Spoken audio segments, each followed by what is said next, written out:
So it's time to do Cowboy Strong. Will we get to another magazine? I don't know. I want to really finish this book with you all sometime this week. That is my goal. I love this book. It is my ultimate favorite. As you can tell, I keep touting about this book because I love this book so much. She's one of my new favorite authors, Carolyn Brown. Congratulations. But let's just jump right back in. Page 133. Hey girl, what's going on? She asked. Bridget paused. I'm worried about this thing we're going to tonight, the class reunion. I don't want to look like a culch, but I don't want to be an overdressed either. I want Maverick to be proud when he introduces me as his wife.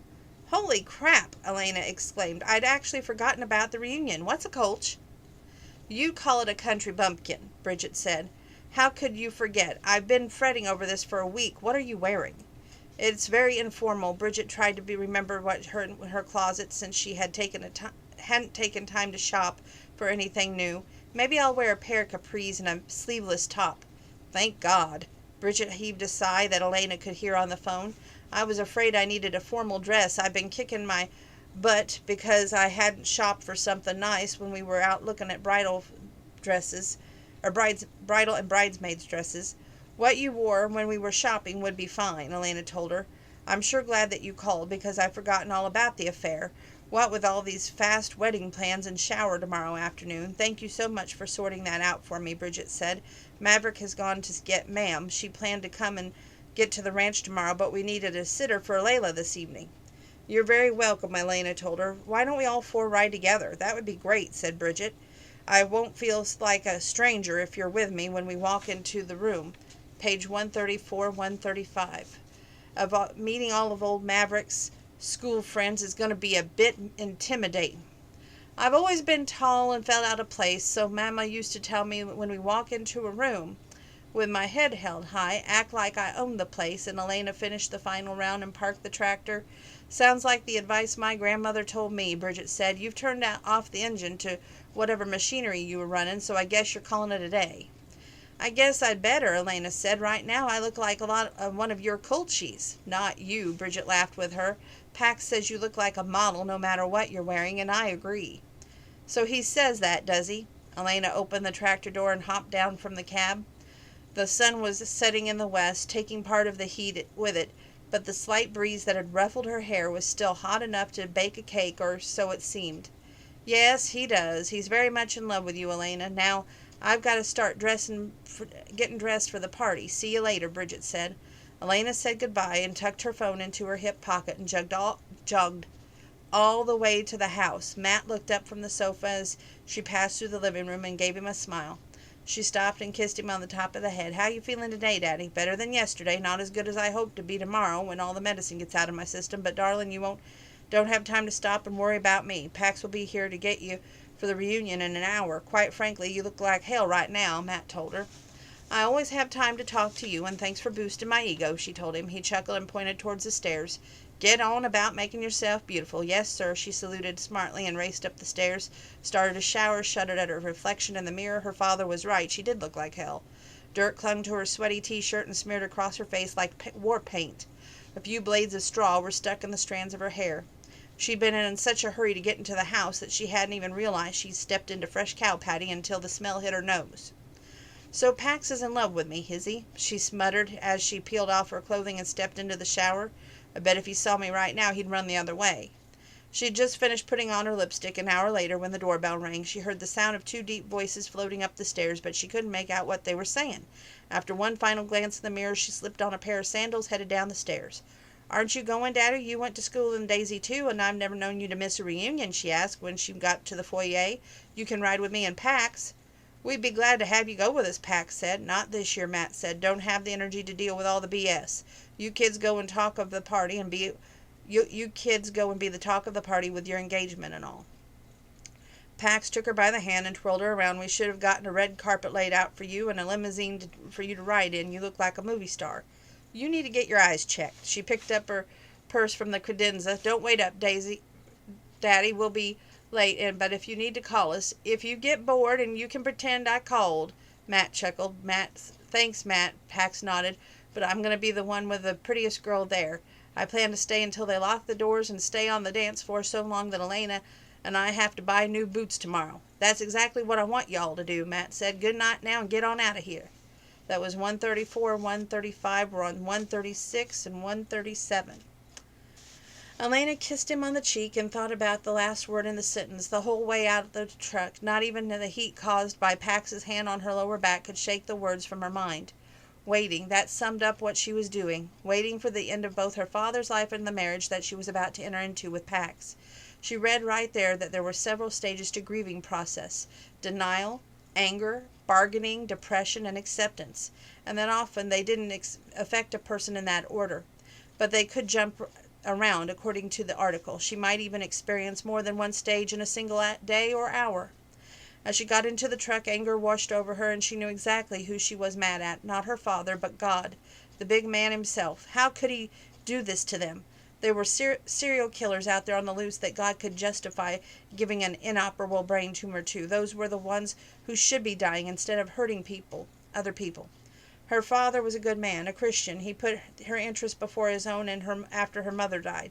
He damn sure didn't deserve to be afflicted with something like this. She thought as she fastened her seatbelt. You all right? Pax laid a hand on her shoulder. You look like you're mad at someone. Nope, not mad at anyone, she said. Pax drove over to the Callahan ranch and honked the horn. Bridget and Maverick came right out, got into the back seat. Elena turned around in the seat enough to see her soon-to-be sister-in-law, Bridget. We'll have to stick together tonight. Why's that? Bridget asked. Because all these poor women who thought they would someday end up with 2 Callahan boys might pick a fight with us, Elena answered. My grandmother said anything worth having was worth fighting for, Bridget said. If I have to go battle for this sexy cowboy here, then so be it. Maverick picked up her hand and kissed the knuckles. Thank you, darling, but I reckon I should have brought drooling bibs for my old classmates when they see what I married a gorgeous woman like you. They'll be slack-jawed. You sure know how to sweet-talk a woman, Bridget teased. And what about these two? They're the ones that everybody will be talking about. She nodded toward the front seat. That's because they managed to keep their dating a secret so long. I bet all the gossips will be wondering how they did it, Maverick answered. Even you, huh? Pax asked as he started an engine and backed out of the driveway. Especially me, Maverick said. Pax changed the subject, and the two guys went from one topic to another, and still while they drove from the ranch into the town of Daisy, Elena was glad to be ignored and have some time to think. She needed to do some bargaining with God. That was 136, 137. We're on 138, 139. Lord, she thought, if you let that tumor shrink and give me a few more years with my dad, I'll come clean with him about the fake engagement. I promise I'll never lie to him again. God didn't answer her, not even with a simple sign with a beautiful sunset. Maybe he wanted something bigger, like a promise that she'd never go to the wild cowboy again, or that she'd change religions and become a nun. Right then, she would have been willing for almost anything, but no answers came and no agreement was reached. Pax nosed the trucks into a parking space not far from the school cafeteria, and she put away all her bargaining tools with a sigh. You sure you're all right? Pax asked. I'm fine, she said, just a lot on my mind. Well, let's go forget about all those wedding plans and have a good time, Bridget said. I haven't been to a party in months. Thank goodness Iris decided to come out to the ranch a little early and watch Layla. Now I can have a good time without worrying about the baby all evening. Iris told me that if I call one more time to check in on them, that I'm in trouble. That sounds like her, Elena said. I sure wouldn't worry about my child if she was babysitting for me. So have you all talked about kids? Maverick asked. We've got to get through this wedding stuff first before we even think about that, Pax said as he got out of the truck and opened the door for Elena. Well, I hope y'all don't wait too long. I want Layla to grow up with lots of cousins, Bridget said, and Maverick got out of the truck and headed toward the door where music was floating out of the cafeteria. Pax took Elena's hand in his. Would you have done all this again if you would have known about the wedding showers, wedding planners, and now talk of kids? Yep, she said. I'd do anything to make my daddy happy.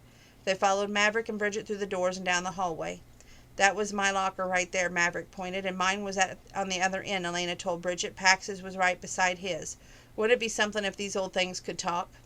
I would imagine that they have been used by dozens and dozens of classes coming through this Daisy school, so each one would probably tell enough stories to fill a book, Bridget said. Yep, Pax nodded, and Elena would be a romance novel. Oh, hush, she bumped him with her hip. Mine would be a little Christian novel compared to yours and Maverick's. Y'all would be border or erotica. Tell me more, Bridget giggled. Later, Elena whispered. Right now we have to go inside and fight off the crowds of women who are probably already in there gossiping about us. Poor darlings, at least we are giving them something to brighten their days, Bridget said as Maverick pushed open the door for her. As soon as they were inside, several of the girls Elena graduated with came over to make noises about her engagement ring. The lyrics from that old country song about always being 16 in your hometown played through her mind, and she held out her hand. No one among this group where they were center of attention was teenager anymore, but they put them all together, and damn if they really did act like they were back in high school. All drama, flipping hair around, flirting, most of them married and had kids, a few of them even on their second marriage, and at least two of them were past that and working on their third set of wedding plans.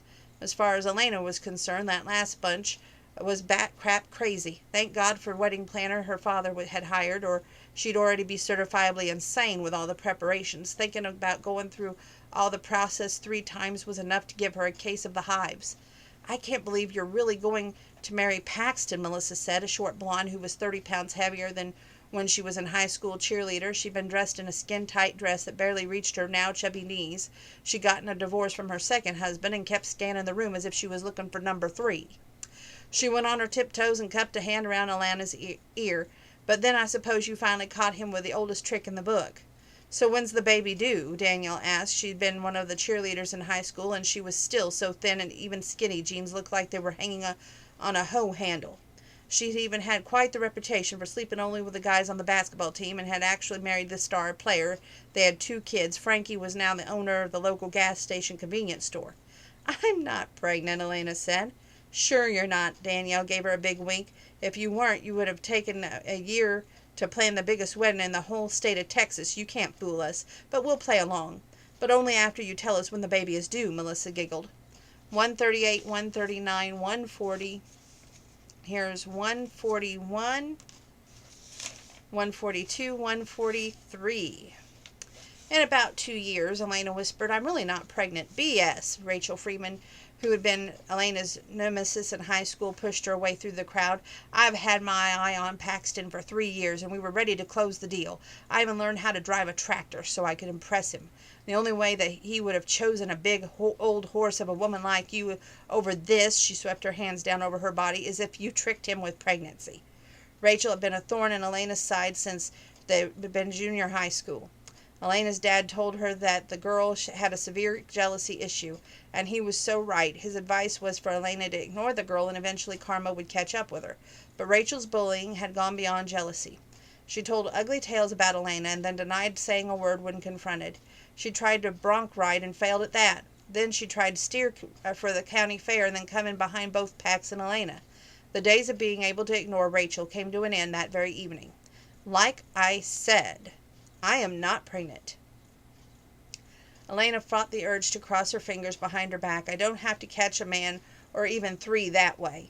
The women all had recently divorced their third husband and claimed that they were pregnant all 3 times, but then, after the weddings, had suddenly had a miscarriage.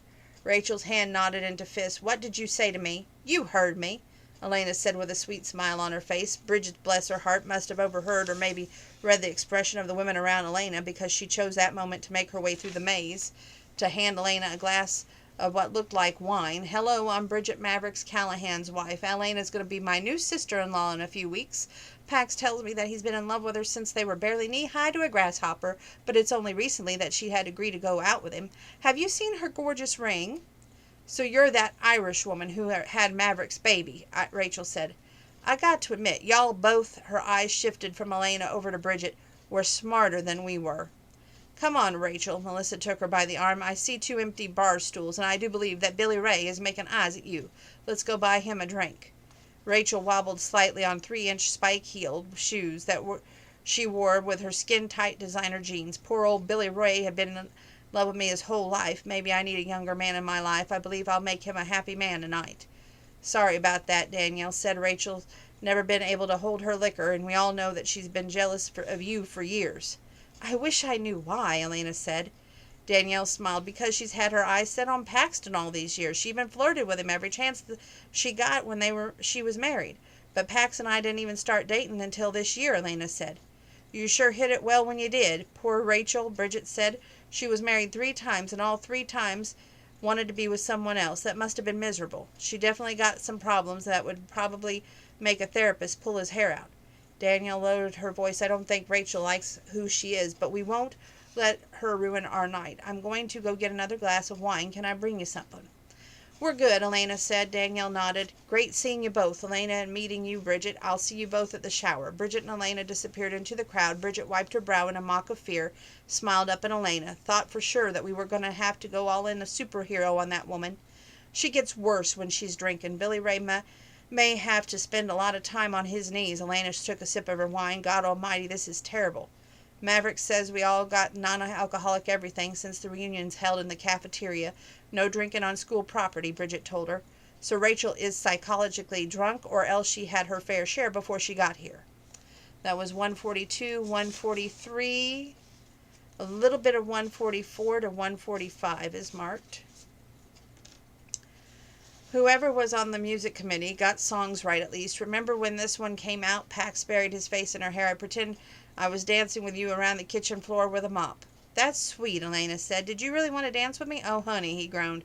No one can hear us. She told him you don't have to pretend so well. And for your information, darling, Rachel still has hopes of hooking up with you when, she did a half shrug, when we get our divorce. No thanks. And what makes you say that anyway? She was about to ask me outside for a cat fight when Bridget came up and with that awful whine. I'm going to go get elected to the committee, and believe me, we are going to have the next school reunion somewhere else other than this school, even if we have to pull it on ourselves at the sale barn, she said. This is ridiculous. We might as well have had it in a church fellowship hall. The song ended, and Don't Blink by Kenny Chesney began. Elena listened to the words, and tears dammed up in her eyes. The song talked about the man over 100 years old being interviewed. His advice was that you shouldn't blink because time goes so fast. She couldn't hold the tears back when the lyrics talked about the love of his life lying in the bed dying, and she had to take every breath God gives for what it's worth. She was sobbing when she heard the words saying that when an hourglass ran out of sand that she couldn't flip it over and start it again. She was so glad that Pax was holding her and she could bury her face in his shoulder so everyone around couldn't see her crying. Don't cry, darling. Pax lifted her face and wiped a tear with a pat of his thumb. I know exactly what you're thinking. The time is going by so fast, but I'll be with you until... In that moment he wanted to say that he'd be with her until they were married 50 years like that song said, but he couldn't promise that. Until Daddy is gone and we get an annulment or a divorce, she said. Until you're ready to be on your own, he said. I'll stay with you. No, stay with you longer than that day after. He stopped at that, but the week after, the month after, the year after went through his mind. Thank you. She leaned back, locking gaze with him. I might hold you to that. I'm going to need a friend to lean on when it happens. He kissed her and leaned on her lips, and you've got my word.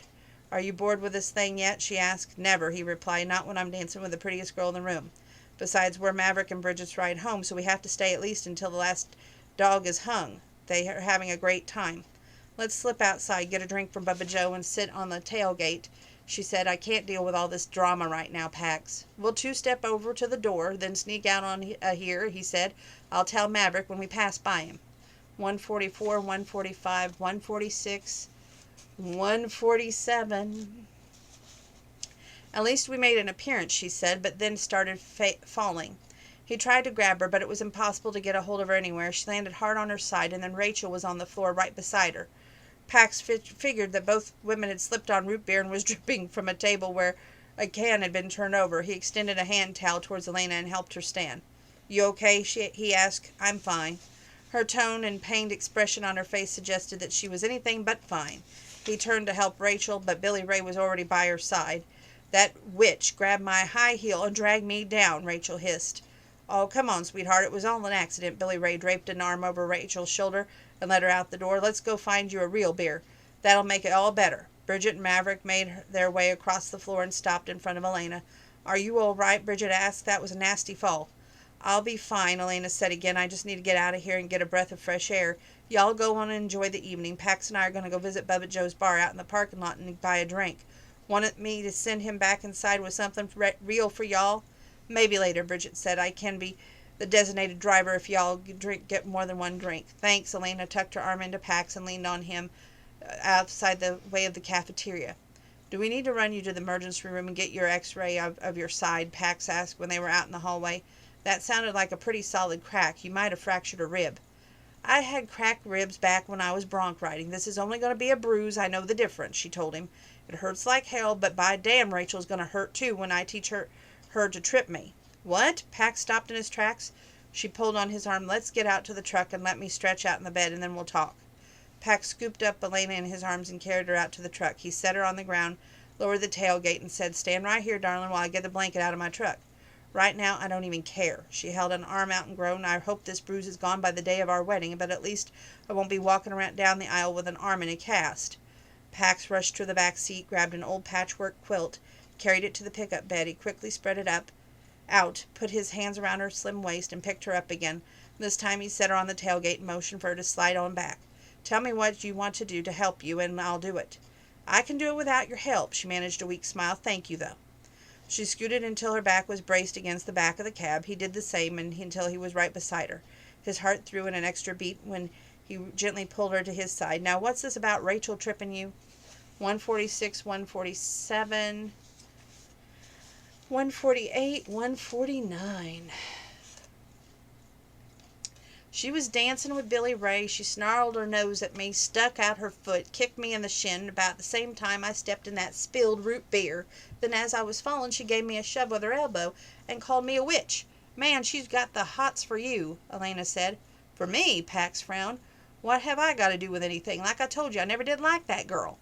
"Well, honey, she sure had a mind to marry you. She told us all, even learned how to run a tractor to impress you," Elena told him. She'd have to do more than She'd have to do more than that to make me take notice," Pax said. "You ready for a drink? Name your poison and I'll have Bubba Joe mix it up for you." "Jack Daniels on the rocks, triple, please," she answered. "And if you got a couple of the aspirin in the glove department, I'll take those too." "Yes, ma'am, to both," Pax said.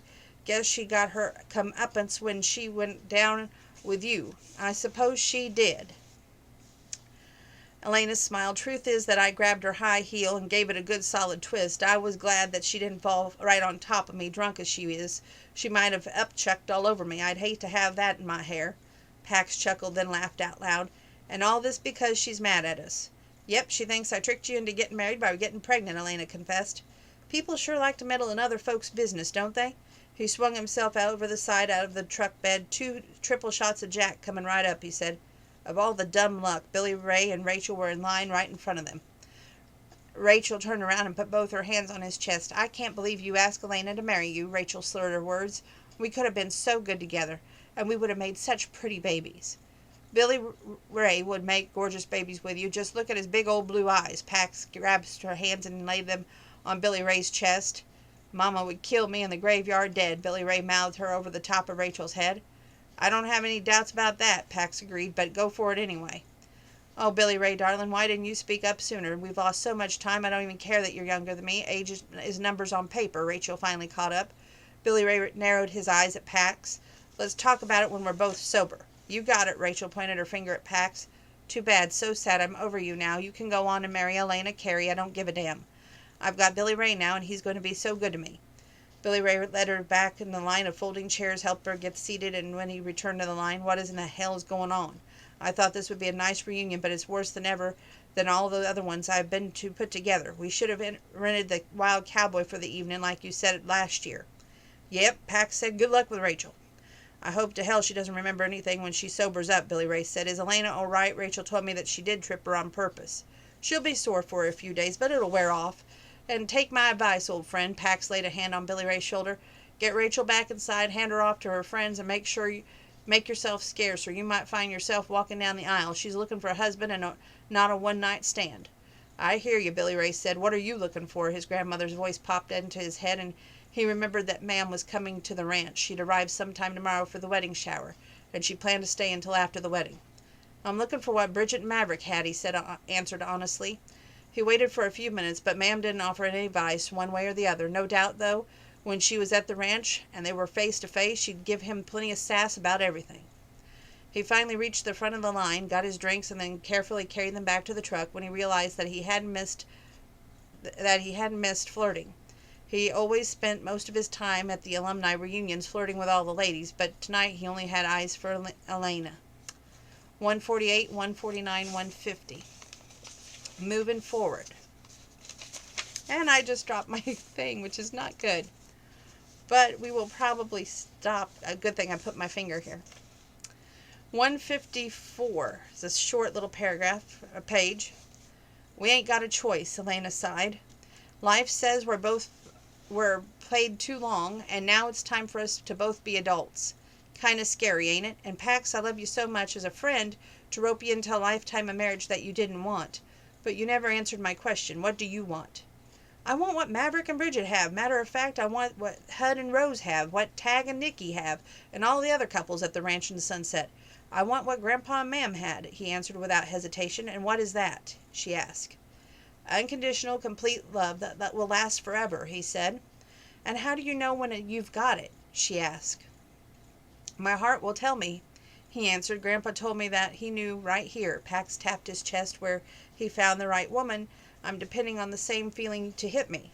I'd like something a lot more concrete, like name of my forever soulmate to be written in the stars, or maybe for a halo to appear over his head when we're sitting beside each other in a church, she said. That's not asking for much. He chuckled, but his tone suggested the opposite. I don't think so. She laid her head on his shoulder. As my friend, I believe you could arrange that for me, right? Sure I can. Pax kissed the top of her head. Anything for you, darling. He is just a dreamboat, and I'm telling you, Ryan Paevey could pay to be a wonderful character in the movie. 156 and 157.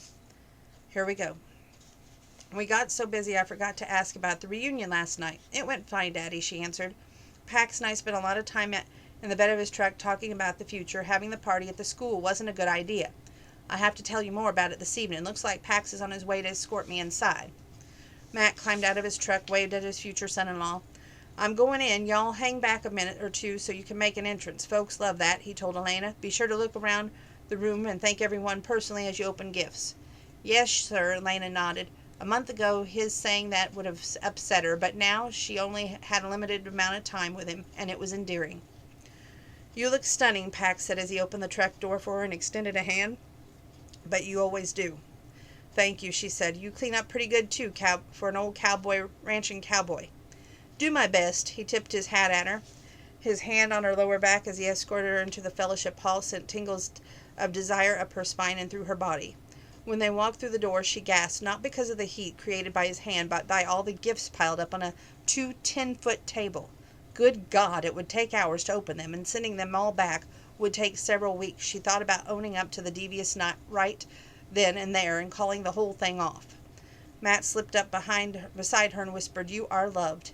Yes, I am, she said with a wide smile on her face. Thanks, y'all, and I've been wondering how in the world we're going to get through all these presents in only 2 hours. You've outdone yourselves. You've always been willing for anything from helping with the Christmas program to dinners. This is our little way of giving back to you, said Trudy. And, honey, we're planning on giving you the wedding party a little brunch that morning and the wedding right here in this hall. That's so kind of you. Elena blinked back tears when she glanced over at her father and saw pride in his expression. Thank you all again. Where should we sit? Right here beside Matt said. Pax sits right beside you and Iris beside him. That's 156, 157. Here comes 158, 159.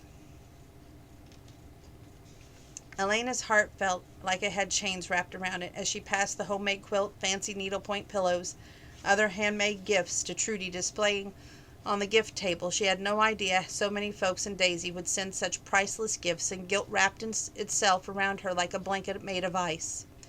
When the last item, a lovely crocheted throw in colors of beautiful Texas sunset, had passed through her hands, she stood up with tears flowing down her cheeks and faced all the people. Thank you for this wonderful outpouring of love. These gifts are really amazing, and I love every one of you. And thank you for your friendship and care y'all have given me and my daddy all these years. It's great to live in a small town, even if everyone does know everything that goes on. Everyone chuckled and then gave her a standing ovation. She didn't even realize that Pax was standing right beside her until he handed her his handkerchief. She dabbed her eyes with it and then said, I'm overwhelmed with emotion. I'd like to thank y'all too, Pax said. I'm glad that I raised amongst folk who love and take care of each other. Y'all are the best, and I've got to admit I'm more than a little overwhelmed myself. When we decided to get married in only a month, we had no idea that the whole town would come together like this to support us. Most young couples are overwhelmed. Just keep that fresh love in your hearts, and it'll help you get through the tough times. Trudy dabbed at her eyes with a tissue. Now let's get some refreshments. Instead of ordering a store-bought cake, we ask each of the hostesses to bring one. I hear that you all are partial to lemon, Elena, so I brought that kind. Ms. Minnie brought a chocolate, and I think Darlene brought her better than Boom Boom cake. But since we're in church, we have to call it Hawaiian Delight, Trudy giggled. Church or not, it lives up to its name, Iris said. You've gotten a good shower, kids, and most of your gifts are things you'll use and cherish.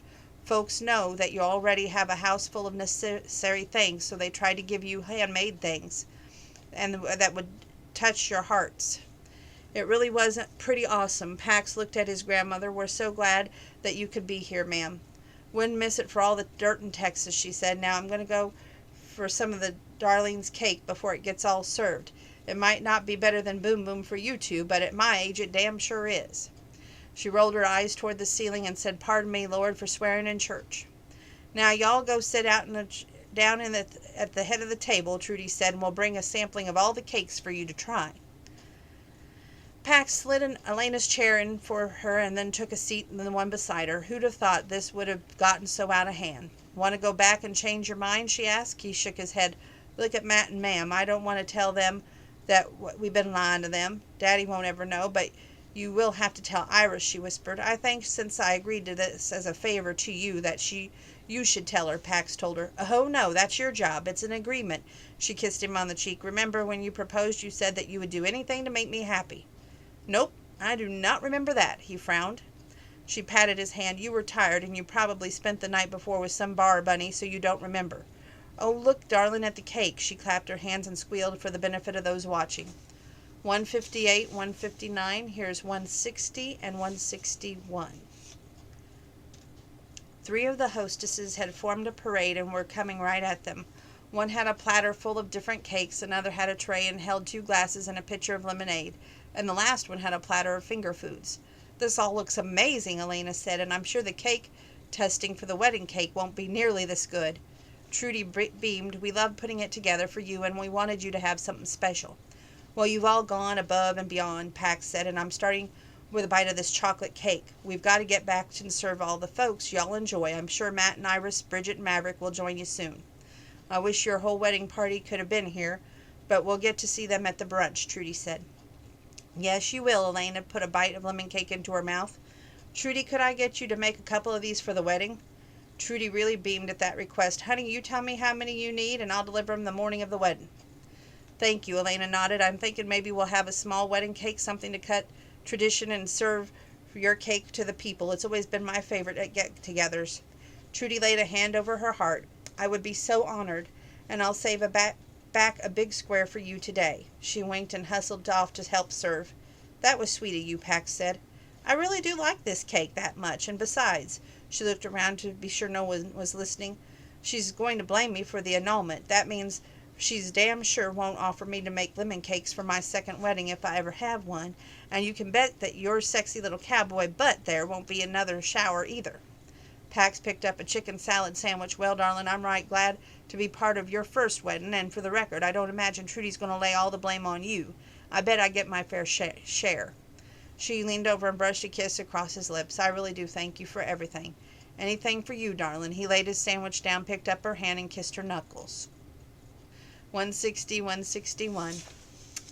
Okay, we're going to start at 163, 164, 165, and we're finishing at 166 tonight. I need a few minutes alone with you. It's a strange situation you and Pax have gotten yourself into, isn't it? Elena's heart jumped into her throat. Iris could always see through all 3 of them, even when they were children. She found someone out about the whole ruse? How's that? Elena's voice was high-pitched even in her own ears. Pax will need you to be over at the Bar C Ranch helping you. Matt has told me that he's ready to hand it over to the kids and retire to the bunkhouse to live out his days with Lucas and the boys out there. He talked about the first year of his and Joy's marriage. I remember that time, and they were so happy. I think he wants you to relive some of those memories that you and Pax are getting married have brought back to his mind, Iris answered. Elena heaved a sigh of relief. He has been talking about her more since Pax and I got engaged. So I made up my mind to change that a bit around here, Iris said. I'm going to buy out Pax, hire a foreman to help Maverick. There's a young man on the Rock and Bee, and I've had my eye on him for a while. His father's been the foreman up there for years, so he knows the ropes, and it'll be a good experience for him," Iris said. "I think if we enlarge the tack room a little, we can turn it into a nice bunkhouse for him. But Pax and Maverick work so well together. They'll miss each other," Elena argued. Those words the preacher had said about tangled webs came to her mind. "I've got lots of help on the Bar C. Have you talked to Maverick and Pax about this? Poor old Pax was going to be divorced, not even have a ranch to call home." "No, but after the wedding we're going to have a long talk, and I don't think I'll get a bit of trouble out of them. Pax loves you, and I know it's going to be part of the Bar C. Everything is actually working out beautiful," Iris said, "but for the next 2 weeks we're going to concentrate on the wedding. Then we're going to make what plans we'll need for the changes. Thank God for the wedding." Elena thought it would help keep everyone occupied. By the time Iris could get plans in motion, everything would be over and done with. "What can I get to help with the dinner on the table?" Elena changed the subject. "You could get the plates down." Bridget came in from the living room. "And maybe the utensils. The guys will be watching Layla for me until we get things ready. We'll be sitting on the dining room table. It'll be cozy, the 6 of us and the baby, of course." A memory of her mother teaching her how to properly set a table flashed through Elena's mind as she carried plates to the dining room. She'd been begging to help on a Sunday after church, a hot day much like this one, and Joy had finally handed her one plate and told her where to put it. She wasn't in school yet, so she must have been about 5 years old, but she remembered the feeling very proud of herself. Today she was more than a little ashamed. Last week was Mother's Day. This year was the first time since her mama had died she hadn't put fresh flowers on her grave. She always spent time on the holidays sitting in front of the tombstone that she and both her parents had names on it. She even had a nice concrete bench out there so she wouldn't have to sit around, and she always told her mother everything, even when she was angry with her father, when she was mad at the girls at school for making fun of her, or even when she lost her virginity. But she never even lied to her. Elena was staring off into space with knives, forks, and spoons still in her hand when Pax came up behind her and slipped his arms around her waist. "Need some help?"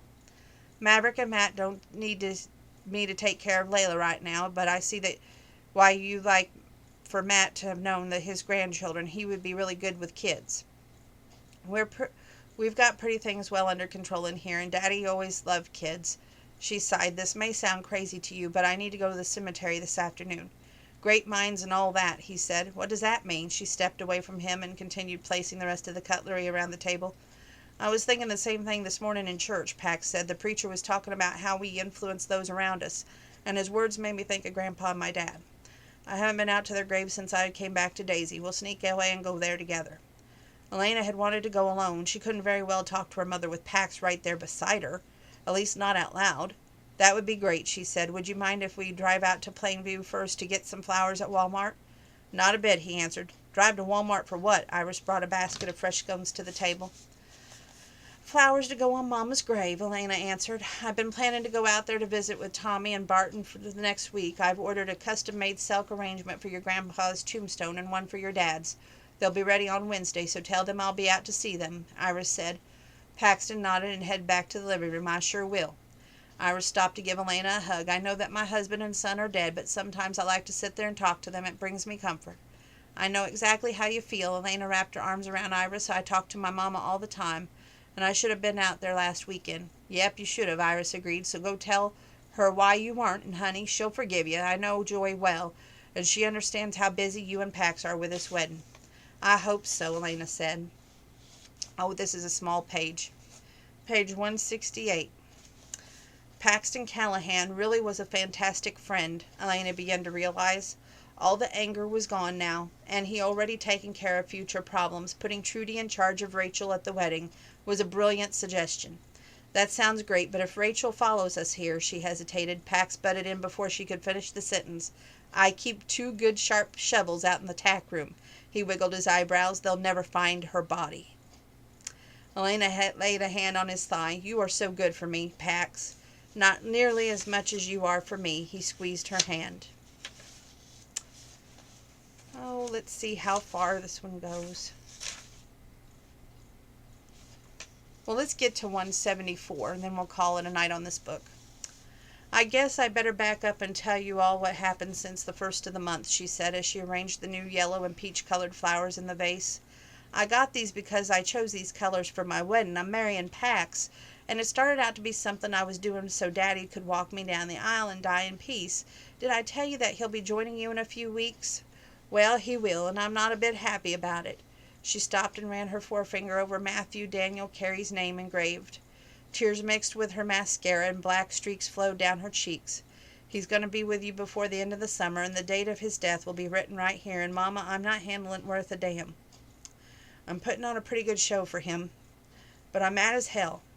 God took you from me so many years ago, and now he's taken Daddy, and it's not fair." "My child, God did not take either of us." Her mother's voice was clear in her head. "He's spiritual, not physical. Our bodies produce the cancer, not God. You can't be mad at him." "But Mama, I've been taught all my life that God can do whatever you ask him to do. I was a little girl, but I prayed that you would get well, and you didn't.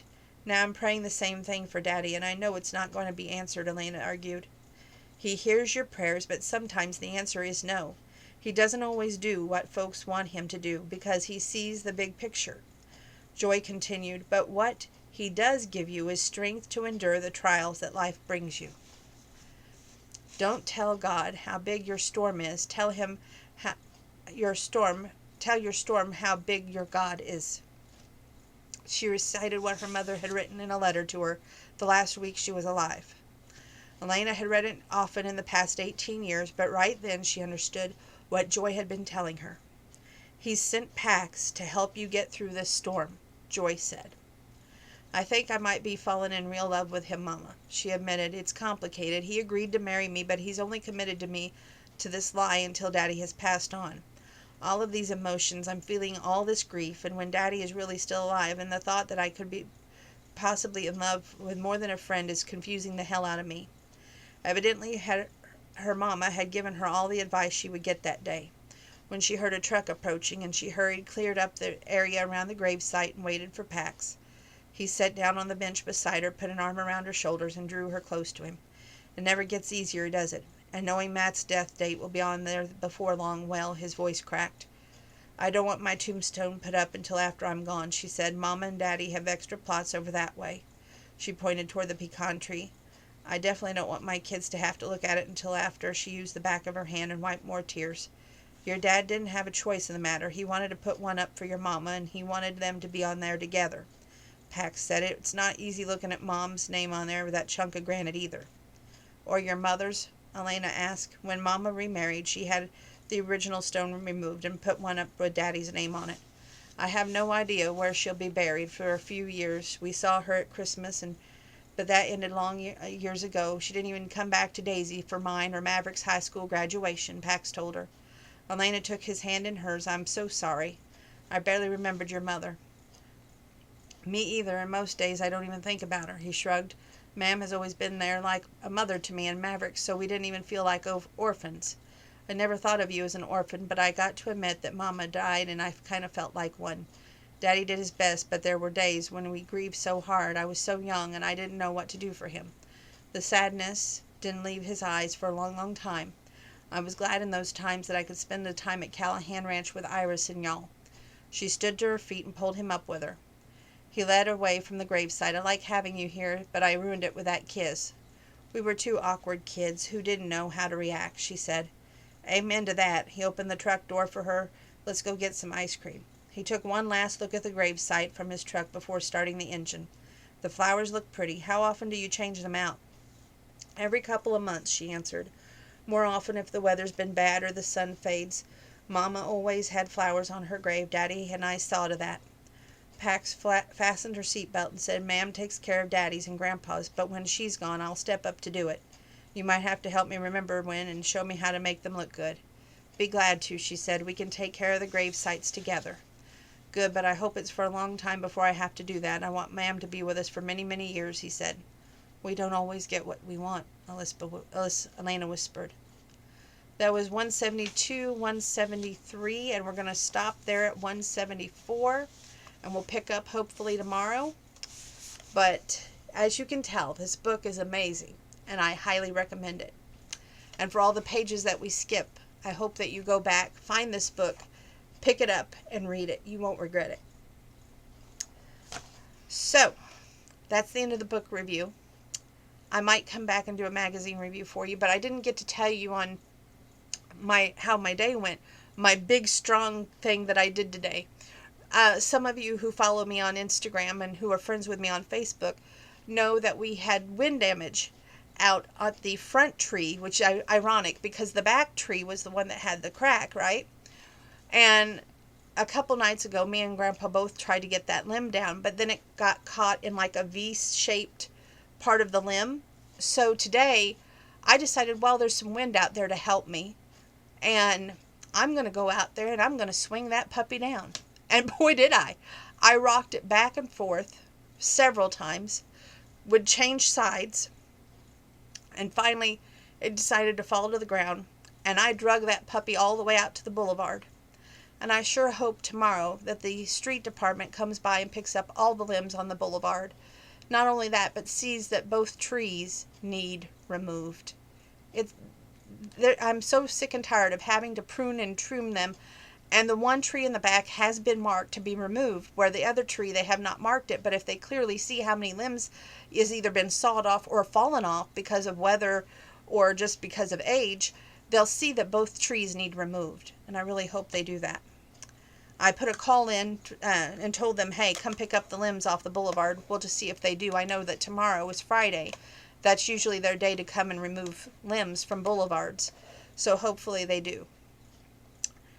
Anyway, thank you for staying with me tonight. God bless each and every one of you. And thank you for watching.